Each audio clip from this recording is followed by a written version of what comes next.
বিদ্যুৎ। হ্যাঁ বল। এবার পদ্মা বিভূষণ কতজন পেয়েছে রে?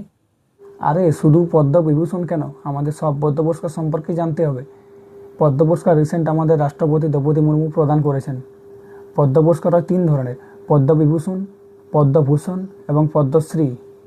পদ্মবিভূষণ যেটা হচ্ছে আমাদের ভারতের দ্বিতীয় সর্বোচ্চ বেসামরিক সম্মান, এটা এবার এই 5জন পেয়েছে: Dharmendra Singh Diwal, K T Thomas, N Rajam, P Narayanan এবং লাস্ট হচ্ছে ভিএস অচ্যুতানন্দন।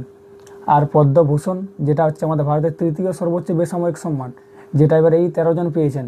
তাদের মধ্যে উল্লেখযোগ্য হচ্ছে আলকা ইয়াগনিক এবং মালায়ালাম অ্যাক্টর মামুট্টি।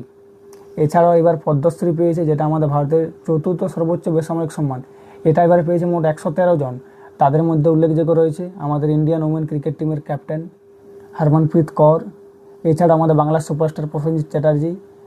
এবার তোমাদের একটাই কাজ, তোমরা ভিডিওটা বেশি বেশি করে শেয়ার করো, কারণ এটা প্রত্যেকটা ভারতীয় নাগরিককে জানা উচিত এই ব্যাপারটা।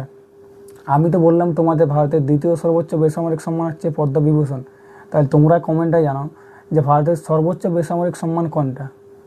আর এরকম ভিডিও পাওয়ার জন্য তোমরা অবশ্যই চ্যানেলটা সাবস্ক্রাইব করো, চ্যানেলটা শেয়ার করো। Thank you.